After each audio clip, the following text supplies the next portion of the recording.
ఈరోజు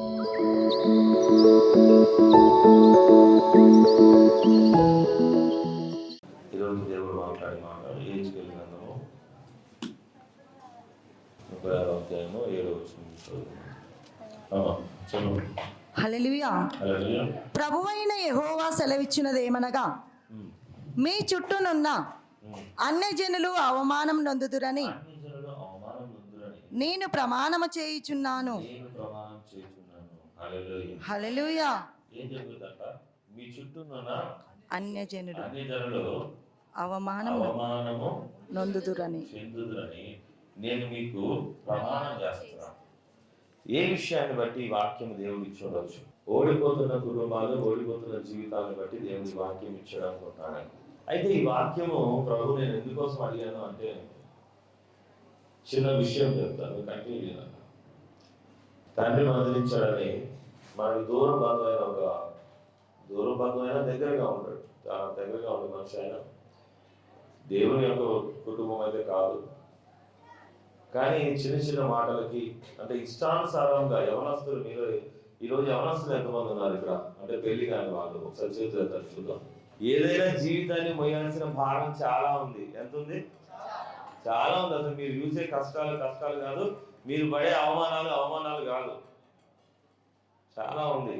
అయితే నేను నా సహోదరులందరి కోసము, తల్లిదండ్రుల కోసం కూడా కొన్ని విషయాలు మాట్లాడడానికి ప్రేరేపణ కలిగి దేవుడు మాట్లాడితే, ప్రభా ఒకవేళ బిడ్డల కోసం ఏదైనా వాక్యం పనికొస్తుందా అని చెప్పేసి మాట్లాడదామని నేను అడిగితే దేవుడిని ఈ వాక్యం ఇచ్చాడు. ఈ వాక్యం ఏంటి అంటే, చూడండి, ప్రభు అయిన యెహోవా సెలవిచ్చినది ఏమనగా, మీ చుట్టూ ఉన్న అన్యజనులు అవమానం నొందుదురని నేను ప్రమాణం చేస్తున్నాను. దేవుడికి హల్లెలూయా. ఎవరికి ప్రమాణం చేస్తున్నాడు దేవుడు? మీకేనా, నాగా? ఎవరు చేస్తున్నాడు? దేవుడే అంటున్నాడు, నేను ఏ విషయంలో అయినా నేను గెలిపిస్తాను ఖచ్చితంగా. అన్ని జనులు ఎవడైతే అన్నాడో వాళ్ళందరి ముందు నేను గెలిపిస్తానని మాట్లాడుతున్నాడు. నేను వెళ్ళే మందిరంలో నన్ను నా దేవుడు ఖచ్చితంగా ఎవడైతే నన్ను చూసి అన్నాడో వాడి ముందే నేను నిలబడతానని గట్టిగా చెప్పండి. దేవుడు నిలబెడతాడు. ఎందుకు అంటే దానికి నీ ప్రయత్నం కూడా కావాలి. ఏం కావాలి? ఉట్టిగా మాటలు కాదు, మాటలు చెప్పి మర్చిపోవద్దు, మాటలతో వదిలిపెట్టద్దు, నీ ప్రయత్నం కూడా కావాలి. ఏం కావాలి? ప్రయత్నం. ఎంతమంది ప్రయత్నం చేస్తారు? ప్రయత్నం నిజంగా చేస్తారా? ఎంతమంది పిల్లల్ని తిడతారు? ఇప్పుడు మళ్ళా అంటున్నా, నువ్వు తిట్టినంత మాత్రాన ఒకసారి ఆలోచించు, అసలు నీ పిల్లానికి నీ తిట్లు ఎలా అర్థమవుతున్నాయో, నీ పిల్లలకి నీ తిట్లు ఎలా అర్థమవుతున్నాయో ఒకసారి ఆలోచించు. అప్పుడు సోదరుడా, ఇక 9వ వచనము ఏజ్కేల్ గ్రంథం లాస్ట్ వరకు రాద్దాం. మీరు చిగురు పెట్టి మీ పక్షమున ఉన్నాను, నేను మీ పక్షమున ఉన్నాను. దేవుడు నేను మీ తట్టు తిరుగుగా మీరు దున్నబడి విత్తబడదురు. దేవునికి స్తోత్రం. ఎందుకంటే ఇంట్లో కూర్చునే ఈరోజు ఆడపిల్లలు కూడా మన సంఘంలో నిన్న మీటింగ్కి దాదాపు ఒక పూట భోజనం అంటే 40-50 వేల రూపాయలు ఖర్చు అయితే, ఇంట్లో ఆడపిల్లలే ఒక రోజు నేను పెట్టుకున్నాను భోజనం అనేటట్టు పంపిస్తారు. ఆ రోజు ఒక రోజు భార్య భర్తలు జుట్టు పట్టుకొని కొట్టుకున్నారు. ఒక్క 10,000 రూపాయలు 500 100 రూపాయలు వస్తాయి. అదే కుటుంబం 2 ఏళ్ల క్రితం జుట్టు పట్టుకొని కొట్టుకున్నాడు భార్య భర్త. ఈ రోజు దేవుడు వాళ్ళే ఫలింపు చేస్తున్నాడు. నేను చెప్పినట్టు పెట్టుకోవాలి. మీరు వినండి. మీకే చెప్తున్నా, మీలో ఎంతమందికో చెప్తున్నా, నేను ఇక్కడతో నాకు చాలు, ఇంతే నా బతుకు అని మీలో ఎవరికైనా చెప్పినా నేను? అట్లా ఉండమని చెప్తున్నా. అయ్యా ఒకసారి రా, నువ్వే రా. అమ్మా వీళ్ళ భార్య ఎక్కడుందమ్మా ఒకసారి రాదు. వీళ్ళు ఎంతమంది ఎన్ని రోజుల నుంచి చూస్తున్నారు వీళ్ళని మీరు? 1 year అవుతుందా? 1 సంవత్సరమా? నువ్వే సమాధానం చెప్పాలి. ఏ ఊరు నీది? మాది రుద్ర. అందరికీ వందనాలు. అన్నయ్యకి మీరు ప్రతి ఒక్కరు వినాలన్నా. నేను ఇంకో మాట చెప్పిన మీకు, నేను వాక్యం మాత్రమే చెప్పను, వాక్యం నిరూపిస్తా అని. అర్థమైన వాళ్ళు వాక్యం మాత్రమే చెప్పను, వాక్యం నిరూపిస్తా. ఏం చేస్తా? నేను నిరూపిస్తాను వాక్యాన్ని. మీ పిల్లలందరూ యవనస్తులు ఎంతమంది ఉన్నారో మళ్ళీ చెప్తున్నా, ఒకసారి ఇటు చూడండి. ఓడిపోయి అప్పుల పాలైపోయిన అందరూ కూడా ఒకసారి చూడండి, ఇది చూడండి ఒకసారి. అయిపోయింది బతుకు అనుకునేవాళ్ళు మళ్ళీ మీకు నేర్పించాలి. చూద్దాం, చెప్పమా. మాది ఆంధ్ర రుద్రవరం, మా ఊరి పేరు. ఇక్కడికొచ్చి 2వ సంవత్సరం ఇది. అయితే ఈ మందిరం ఉందన్న సంగతి కూడా మాకు తెలియదు. అదవరికి 2 సంవత్సరాలు నష్టపోయాను. ఇటుక బట్టీలే పెట్టా. ఇటుక బట్టీలలో ఇక ఒకసారి 10 లక్షలు తెచ్చినా పోయినాయి. మళ్ళీ 10 లక్షలు పెట్టినా, అంటే ఇక్కడికొచ్చాక సంవత్సరంలో 10 లక్షలు పెడితే 10 లక్షలు కూడా పోయినాయి. అయితే 20 లక్షలు లాస్ ఇక బట్టీలో. అయితే మా చెల్లి ఇక్కడ అన్న పలానా సాట మందిరం ఉంది, అడగపోతే నీకు కొద్దిగా సమస్యలు తీరుతాయి అన్న అని చెప్పిండు. సరే ఇన్ని అప్పుడు అన్ని దేవుని కాడికి పోయినాం మేము. ఏ దేవుడు? వెంకటేశ్వర స్వామి బాగా మొక్కేటప్పుడు ఇక ఆయనకి ఎక్కడెక్కడో తిరిగినాం కానీ ఏమీ ఫలితం లేదు. సరే ఇక్కడ మందిరం ఉందన్న పలానా చాట పోన్నా, నువ్వు నీ సమస్యలు తీరుతాయి అన్న. సరే వెళ్ళి చూద్దాం, అన్నీ చూసినా కదా ఈ మందిరం కూడా చూద్దాం, అసలు నేను ఎట్లాంటివి నమ్మను అన్న. అయితే బాక్స్, అది సక్సెస్ బాక్స్ తీసుకున్నప్పుడు కూడా నిలబడుతుంటే నాకు నచ్చలా. మనం వెళ్దాం పండి, ఏడందుకు మనం అని కొట్టేసిన చెప్పిన తర్వాత మళ్ళీ అన్న ఉండన్న ఓపిక పట్టన్న కొద్దిగా, ఈడ మంచిగా జరిగింది, అన్నయ్య మంచిగా చెబుతాడంటే సరే ఏం చెప్తాడో చూద్దామంటే ఇక అన్నయ్యని కలవటానికి లోనికి వెళ్ళిన రూమ్లోకి. వెళ్ళిన తర్వాత అన్నయ్య అండో అన్నీ అయిపోయినాయి, ఇక ఇంకేమి ఉందా నీ దగ్గర.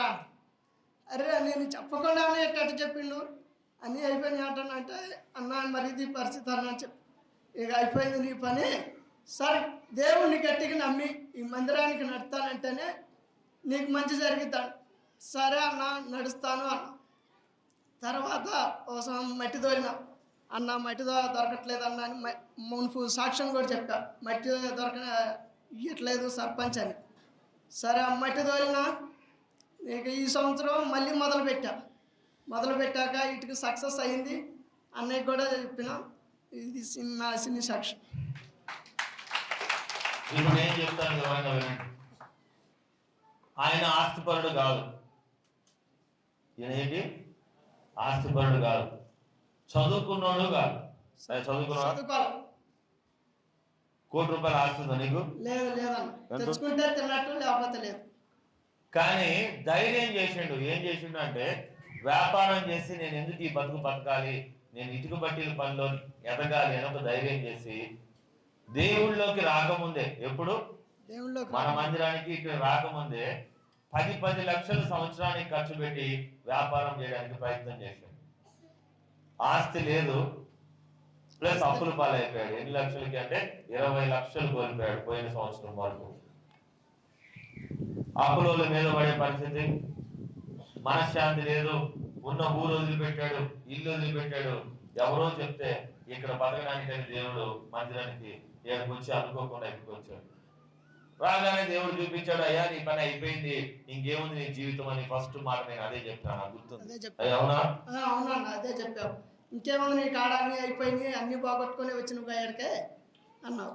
అప్పటిదాకా ఆయన మొక్కం దేవుడు లేడు, ఏసయ్య అంటే తెలియదు, పక్కా అన్యులకు వచ్చారు. అమ్మ ఉన్నారా?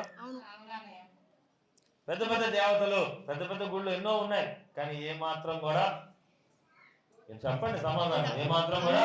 నేను అన్ని దేవుల కాడికి తిరిగి ఏ దేవుడు వద్దు నాకు, ఇక నేను ఇక ఎట్టే బతుకుతా అనుకున్నా. ఇక ఈ మా యేసయ్య నమ్మిన తర్వాత నాకు పర్వాలేదు. ఇప్పుడు వచ్చినాడు ఈ మందిరానికి. నేను ఒకటే కండిషన్ పెడతా ఎవరికైనా, మంచో చెడో, ఓటమో గెలుపో, ఈ దేవుణ్ణి నమ్మినట్లయితే, ఈ మందిరంలో 1 సంవత్సరం నువ్వు గడిపినట్లయితే, ఓడిపో గెలువు, కానీ కరెక్ట్గా 1 సంవత్సరం ప్రయత్నం చేయి. ఏదో ఒక పూట వచ్చి మళ్ళీ ఎప్పుడో వచ్చినా మళ్ళీ ఏదో చేసినానే నాకు ఈ చెత్త కబుర్లు చెప్పొద్దయ్యా. ఇంతే మాట్లాడినా ఇంకేమైనా మాట్లాడేవాను. మనం మాట్లాడితే కొంచెం గట్టిగా ఉంటుంది, అవునా కదా? కఠినంగానే ఉంటది. సంవత్సరం గట్టిగాడు, లేకపోతే రామాక అన్నాడు ఒకసారి, ఏమో వెళ్ళిపోవడం ఇప్పుడే. ఇక ఒకసారి వేరే వాళ్ళని వచ్చి ఆడ ప్రార్థన చేశారు. ప్రార్థన చేస్తే నువ్వు వేరే వాళ్ళని కలిపిపోతున్నావు, నేను వద్దు వెళ్ళిపో అంటే, అక్క అక్క అందే, అన్న ఇవి ఒక్కసారి చూడన్నా. దేవుని నమ్మినాడు, సరే అని నన్ను మందిరానికి నడవడం మొదలు పెట్టాడు. ఇటుక బట్టీలు పెట్టడం స్టార్ట్ చేశాడు. బట్టి ఎక్కే రోజు పాస్టర్ గారు మీరు వచ్చి ప్రార్థన చేయాలన్నాడు. నాకు కుదరదయ్యా అంటే అందరూ పాస్టర్లు ఒకటే కానీ వేరే పాస్టర్ని పిలిపించి ప్రార్థన చేయించిండు బట్టికి. అయ్యా అంతేనా? అవునా? ఆయన వస్తే పాస్టర్ గారు నేను కూడా అందరూ ఒకటే కదా, దేవుళ్ళు అంటే అంతే, మేము కూడా పాస్టర్నే కదా, చేస్తే ఏం కాదులే, ఆ పాస్టర్ చేసినా నేను చేసినా ఒకటేలే అండు. ఇక సరే అందరూ ఒకటి అంటున్నారు ఏందా అని ఇక అప్పటికి నేనేంచి 3 వారాలు, అప్పటికి 3 వారాలు ఈ మందిరానికి రాబట్టి అప్పటి నుంచి ఇక అప్పుడు అట్ట అనుకున్నా. తర్వాత నాకు తెలిసి వచ్చిన తర్వాత ఏమైంది, ఇక బట్టి అంత ఖరాబ్ అయిపోయింది, మొత్తం కుప్పకూలింది. ఇక మొత్తం మళ్ళీ కుప్ప మొత్తం ఇక మనం పట్టుకుంటే కంకర రాళ్ళు ఎట్టొస్తాయి అట్టొచ్చినాయి, కంకర రాళ్ళు వచ్చింది. బట్టి ఏమొచ్చింది? అందరూ ఒకటే కదా అంటే దేవుడు చెప్పిండా? అన్ని చర్చిలు ఒకటే అని ఆ పాస్టర్ గారు అన్నాడంట. ఆయన చేస్తే ఏంది, నేను చేస్తే ఏంది, నేను చేస్తే నీ ఇటుక బంగారం అయితే అయిపోయింది, బూడిద అయిపోయింది. ఏం లేదు ఆ సంవత్సరం అంటున్నాడు, అన్న ఈ బూడిద వేస్ట్ ఉంది, ట్రాక్టర్ పెట్టనా ఇలా దోల్తా రోడ్డుకైనా అంటుండు. అంతే అన్న. ఏమైందయా? ఎందుకు మరి మోషే గారిని ఎందుకు ఎంచుకున్నాడు దేవుడు? అన్ని కోట్ల మంది జనాలు ఉన్నప్పుడు అబ్రహాం వారిని ఎందుకు ఎంచుకున్నాడు? సమయాన్ని ఎందుకు ఎంచుకున్నాడు? కారణం ఏంటి? ఆ రోజు జనాలు లేరా? వేరే పాస్టర్లు లేరా? మీరు కూడా అనుకోవచ్చు మా సందులో కూడా ఉన్నాడు, ఉంటే నువ్వు అందుకే అక్కడికే పంపించాడు, నా దగ్గరికి ఎందుకు పంపించాడు దేవుడు?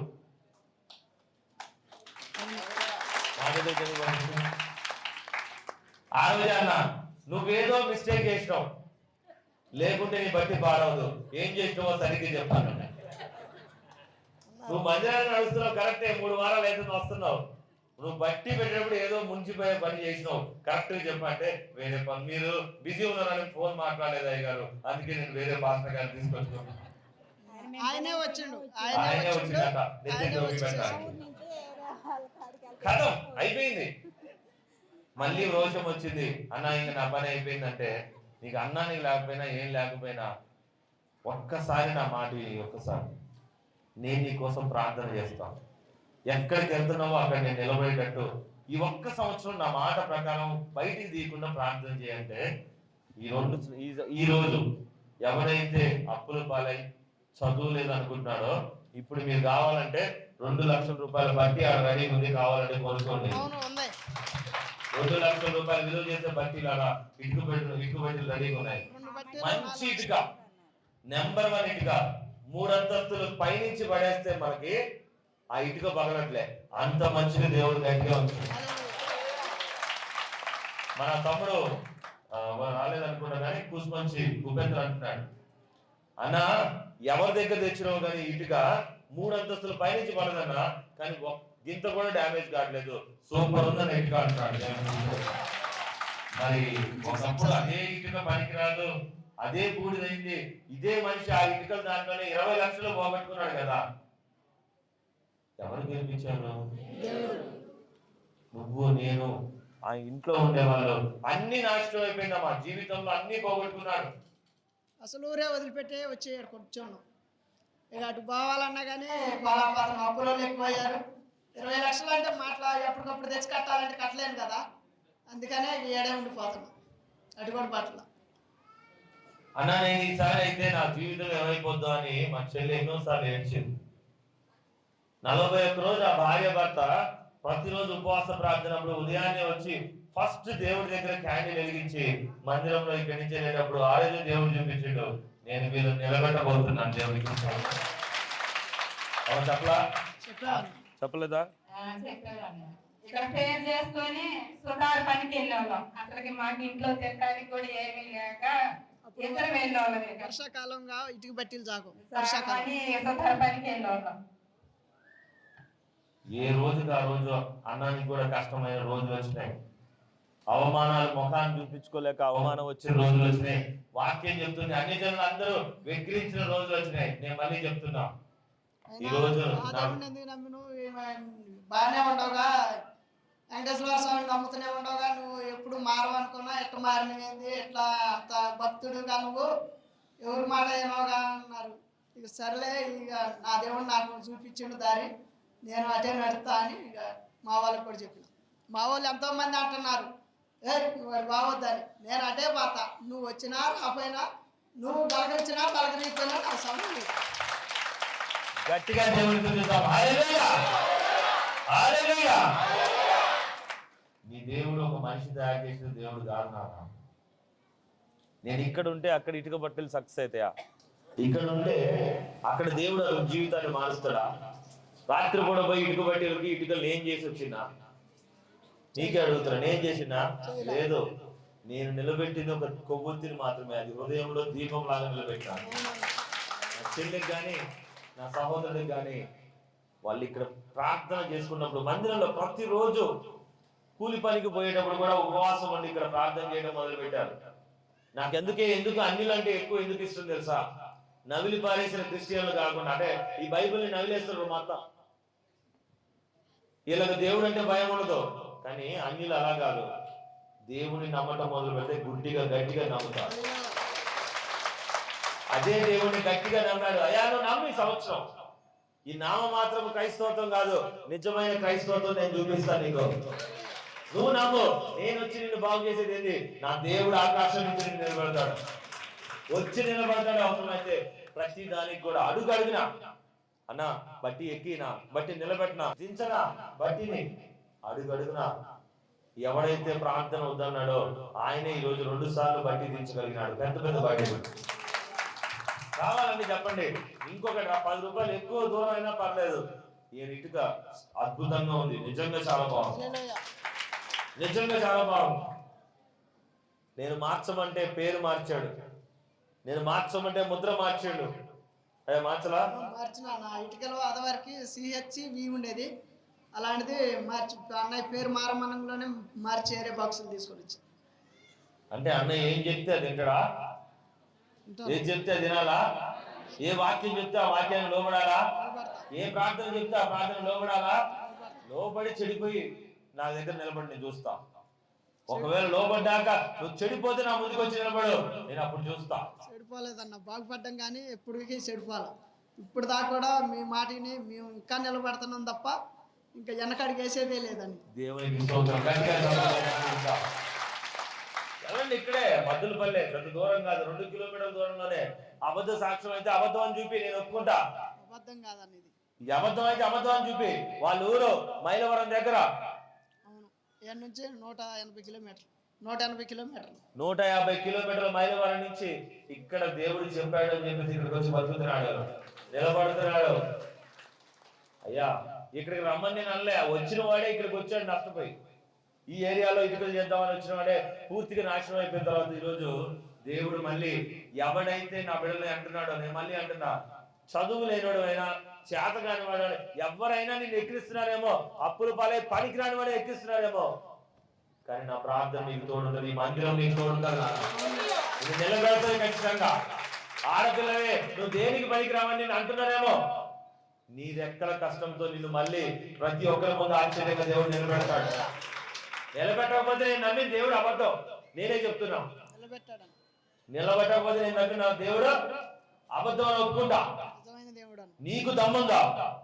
నీ దేవుడు నిజమని నిరూపించు, ఒక బతుకును బాగు చేసి చూపించు. నాకు దమ్ముంది, నా దేవుడు నిజమని నేను ప్రపంచానికి చూపిస్తా.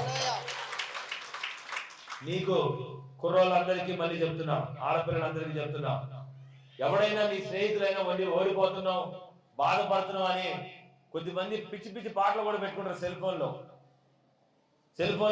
ఈ మధ్య దిక్కుమాలిన వీడియోలు బాగా పెడుతున్నారు వాట్సాప్లలో.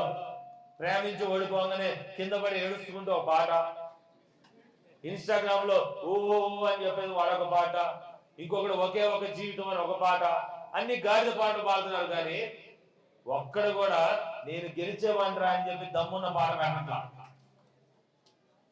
పెడుతున్నారా? అయ్యా పెడుతున్నారా?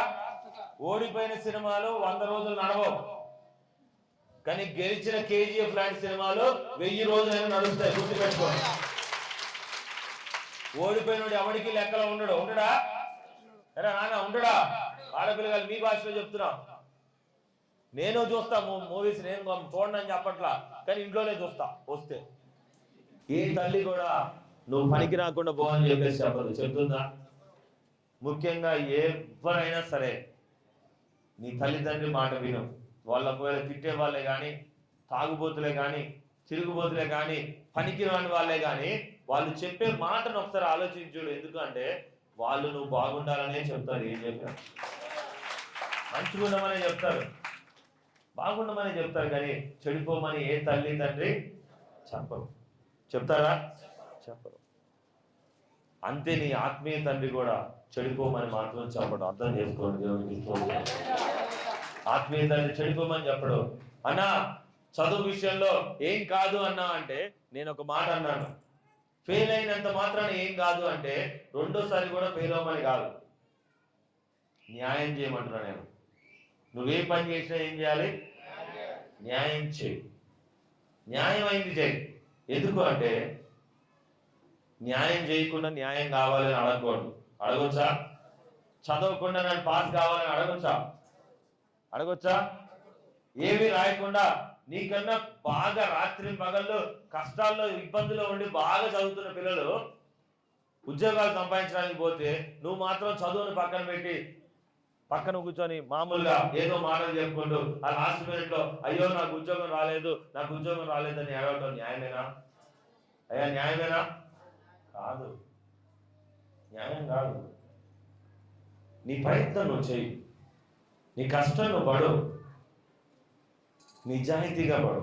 ఏం చేసినా, వ్యాపారమైనా, ఉద్యోగమైనా, చదువైనా. ఒక్క జీవితం అయితే సాధించి చూద్దాం, లేదంటే సాధించడానికి ప్రయత్నం చేసిన పేరైనా ఉన్నది. అవునా కాదా? రైట్.